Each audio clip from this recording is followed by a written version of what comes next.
እግዚአብሔር ካልረዳችሁ ማንም ሊረዳችሁ አይችልም። እግዚአብሔር ካልደረሰላችሁ ማንም ሊደርስላችሁ አይችልም። እግዚአብሔር ካላጽናናችሁ ማንም ሊያጽናናችሁ አይችልም። በዚህ ቦታ እግዚአብሔር ለዳዊት የሚያደርግለትን ለቀባው የሚያደርግለትን ለመረጠው የሚያደርግለትን ነው የእግዚአብሔር ቃል የሚነግረን። ባሪያዬን ዳዊትን አገኘሁት፣ ከቅዱሱም ቅባት ቀባሁት፣ እጄ ይረዳዋል፣ ክንዴም ታጸናዋለች ብሎ ይናገራል። አሁን እንደነገርኳችሁ በዘመናት መካከል በጣም ብዙ የህይወት አይነቶችን አይተናል። አንዳንድ ጊዜ እንድታቁም ፈልጋቸው መሰረታዊ ነገሮች ምንድናቸው ቢባል እግዚአብሔር በሌሊት ካላያችሁ ሰው በቀን አያስታውሳችሁ። እግዚአብሔር በሌሊት ካልደገፋችሁ ሰው በፀሐይ እጁን አይዘረጋላችሁ። በእርግጠኝነት በህይወታችሁ እንድታቁ የሚገባው ነገር ቢኖር እግዚአብሔር እጁ እንደሚረዳችሁ ክንዱም እንደሚያጸናችሁ ዛሬ ባላችሁበት ሁኔታ በመታልፉበት መንገድ በሚገጥማችሁ በየትኛውም የህይወታችሁ ምዕራፍ ውስጥ የእግዚአብሔር እርዳታ ከናንተ ጋር እንደሆነ እንድታቁ በጌታ በኢየሱስ ስም እግዚአብሔር አምላካችን ይፈልጋል። ስለ እርዳታ በተመለከተ የእግዚአብሔርን ቃል ስታነቡ በሁለተኛ ነገሥት መጽሐፍ ምዕራፍ 6 ከቁጥር 26 እስከ 27 የእግዚአብሔር ቃል ሲናገር እንደዚህ ይላል። የእስራኤል ንጉሥ በቅጥር ላይ በሚመላለስበት ጊዜ አንዲት ሴት ድምጿን ከፍ አድርጋ ጮኻ እንዲህ አለች ይላል። ጌታ ንጉሥ ሆይ እባክህ እርዳኝ ብላ ጮኸች ይላል። እስራኤል በተጨነቀችበት በረሃብ ውስጥ በገባችበት ጊዜ በሁለተኛ ነገሥት መጽሐፍ ምዕራፍ 6 ከቁጥር 26 እስከ 27 ድረስ ስታነቡ ረሃብ ሆኗል፣ ከፍተኛ እልቂት ሆኗል፣ ከፍተኛ ችግር ላይ ናቸው ያሉት እና በጣም የጨነቃት በጣም የተቸገረች አንዲት ሴት ወደ ንጉሱ ትመጣና ጮክ ብላ ነው የሚለው በሁለተኛ ነገሥት መጽሐፍ ምዕራፍ 6 ውስጥ በጣም የሚገርም ቃል ነው እዛ ጋር የምታነቡት። አሁን እየተባባልን ያለነው እግዚአብሔር ይረዳሃል፣ ይረዳሃል፣ አምላክ ይረዳሃል። ማንታካቸዛ ኤላቲ ያልኩ ሀብታም ይረዳሃል አይደለም፣ ታዋቂ ሰው ይረዳሃል፣ ጓደኛ ይረዳሃል፣ ቤተሰብ ይረዳሃል አይደለም ያልኩ፣ እግዚአብሔር ይረዳሃል ነው ያልኩ እየተባለ ዛሬ የመጣው ድምጽ ምን መሰለ? ነገስታቶች ሲሰበሰቡ ድምጽን በድምጽ ይሽራሉ። ታውቃለህ፣ ድምጽን በድምጽ መሻር የሚባል አሰራር አለ። ዛሬ እግዚአብሔር እንደዚህ ይላል፣ እኔ እረዳሃለሁ ይላል። ክንዴ ታጸናሃለች ይላል። እግዚአብሔር ይረዳሃል። ምንም ጉዳይ ሊገጥምህ ይችላል። በየትኛውም ሁኔታ ውስጥ ልታልፍ ትችላለህ። እግዚአብሔር ይረዳሃል። እንደዚህ ያነበዋለሁ። የእስራኤል ንጉሥ በቅጥሩ ላይ በሚመላለስበት ጊዜ አንዲት ሴት ድምጿን ከፍ አድርጋ ጌታዬ ንጉሥ ሆይ እባክህ እርዳኝ አለችው።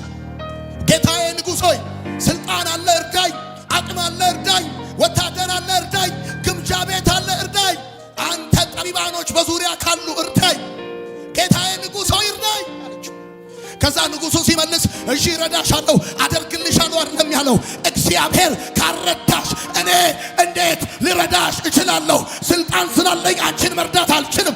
ኃይል ስላለኝ አንቺን ማገዝ አልችልም። አንድ ሰው እግዚአብሔር ካረዳው በስተቀር ጓደኛ ሊረዳው አይችልም። አዋቂ ሊረዳው አይችልም። ሀብታም ሊረዳው አይችልም። ባለስልጣን ሊረዳው አይችልም። አንድ ሰው እግዚአብሔር ሲረዳው ብቻ ነው መረዳት የሚችለው። ዛሬ እግዚአብሔር እንደዚህ ይላል፣ ነገስታት ባይችሉም እኔ እረዳሃለሁ ይላል። ባክጩና አሜን ባል።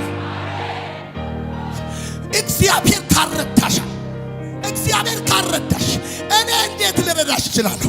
አዎ ሰራዊት አለኝ። አዎ ግምጃ ቤት አለኝ። አዎ በዙሪያዬ አማካሪዎች አሉ።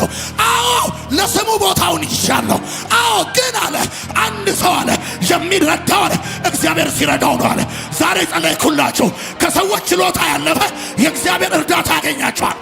ባክጩና አሜን ባል። እግዚአብሔር ይረዳሃል። ንጉሥም አለ እንደዚህ አለ፣ አንቺ ሴት አለ እግዚአብሔር ካረዳሽ፣ እግዚአብሔር ካረዳኝ እኮ አይደለም ያለው፣ እኔን እኮ አይደለም አንቺን ራሱ እግዚአብሔር ካረዳሽ፣ እኔ ንጉሥ ስለሆንኩ ካረዳሽ፣ እኔ ወታደር ስላለኝ አረዳሽም፣ እኔ ጉልበት ስላለኝ አላስጥልሽም፣ እኔ ወንበር ስላለኝ አንቺን ፕሮሞት ማድረግ አልችልም። አሁን ካለሽበት ሁኔታ ላስመልጥ አልችልም። ስሙኝ ይኸውላችሁ፣ አረዱኝም ብላችሁ ሰዎችን አመቀየም ታቆማላችሁ። ለምን መሰላችሁ? ሰው እግዚአብሔር ካረዳው ሰው ምንም ሊያደርግለት አይችልም። ሰው እግዚአብሔር ከረዳው ግን ማንም ምንም ሊያደርገው አይችልም። ባካችሁ ጩሁና አሜን ባሉ። እዛ ከኋላ ያላችሁ አሜን ባሉ። ዛሬ እንደዚህ ይሆናል። የሚረዱ መላእክቶች ይታዘዛሉ። የእግዚአብሔር መላእክቶች ሊረዱ ይመጣሉ። ወቄን እግዚአብሔር ካረዳ ማንም ሊረዳ አይችልም። እግዚአብሔር ካልደረሰልህ ማንም ሊደርስልህ አይችልም። እግዚአብሔር ካላጽናና ማንም ሊያጽናና አይችልም። ማንታካቲና እግዚአብሔር በጓዳ ሲያይክ ነው ሰው በአደባባይ ሰላም የሚለው። እግዚአብሔር በጨለማ ወደ አንተ ፊቱን ሲመልስ ሰው በቀን አንተን መፈለግ ይጀምራል። ዛሬ በጌታ በኢየሱስ ስም ጸለይኩላችሁ። እጃችሁን በአፋችሁ እስክጭኑ ድረስ የእግዚአብሔር እርዳታ ይሆንላችኋል። የእግዚአብሔር ኃይል ያግዛችኋል። እግዚአብሔር እንደዚህ ያለ ለቀባሁታል። የእሴይ ልጅ ዳዊትን አገኘሁታል። ከዛ ከቅዱሱ ቅባት ቀባሁታል። ከዛ እጄ አለ ትረዳዋለች አለ። ቀኜም አለ ታጸነዋ፣ ክንዴም ታጸነዋለች አለ። ክንዴም ታጸነዋለች። የአመፃ ልጅ ክፋትን አይጨምርበትም አለ።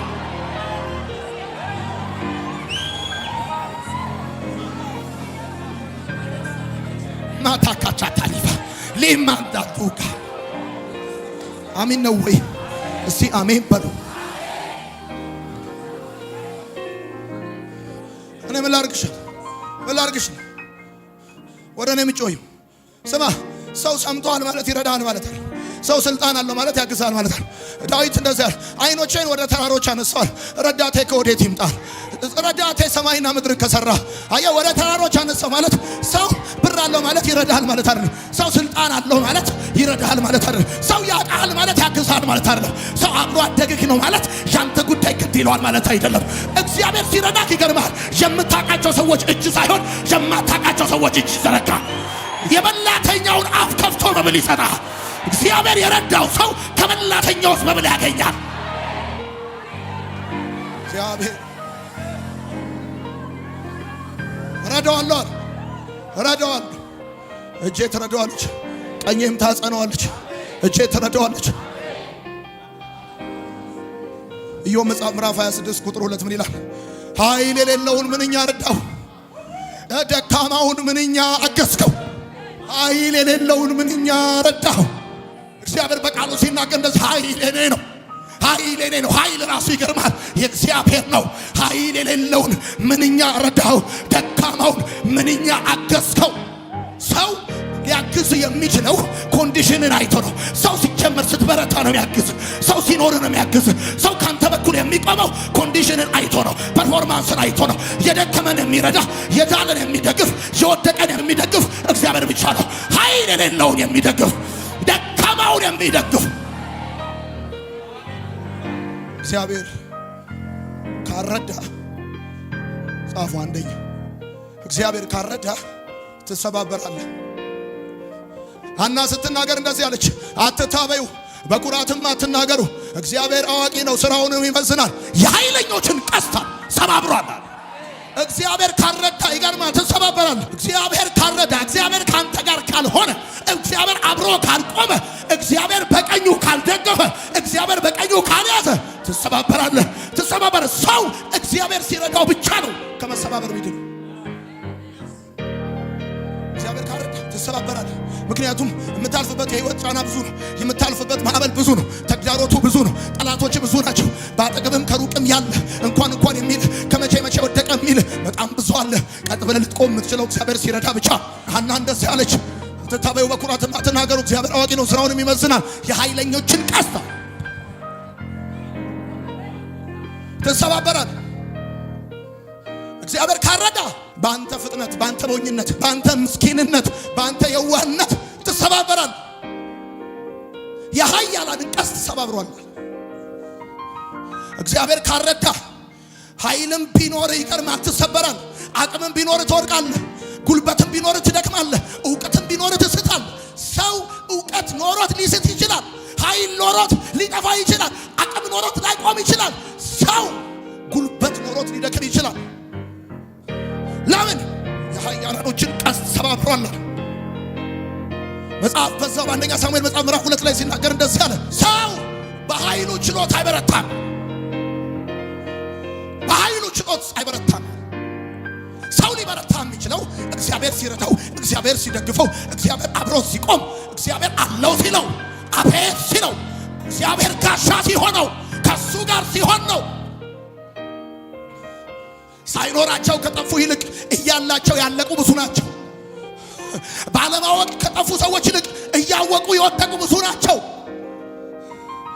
ሰው እግዚአብሔር ካረዳው ይሰባበራል። ለምን? በኃይሉ ችሎት ሰው አይበረታም። የኃያላንን ቀስት ሰባብሯል። በዘፍጥረት መጽሐፍ ምዕራፍ 31 ቁጥር 29 ላይ ስታነቡ ላባ ምን አለ? ክፉ አደርግባችሁ ዘንድ ኃይል ነበረኝ።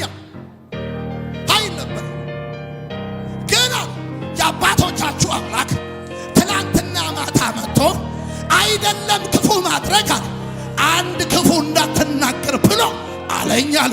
ስለዚህ ሰው ኃይል አለው ማለት የፈለገውን ያደርጋል ማለት አይደለም። ኃይል አለው ማለት ሰው ገንዘብ አለው ማለት የፈለገውን ይገዛል ማለት አይደለም።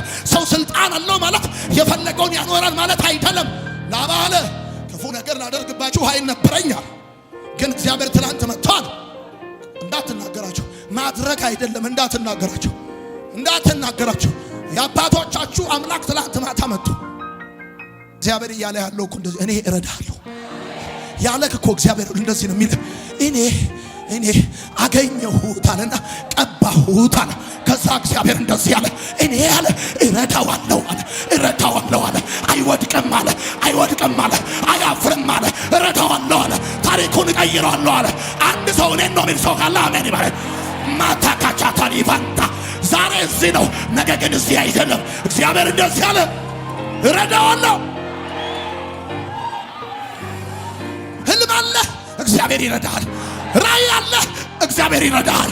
በጠላቶች ተከባል እግዚአብሔር ይረዳሃል። አስጨናቂዎች በዝተዋል እግዚአብሔር ይረዳሃል።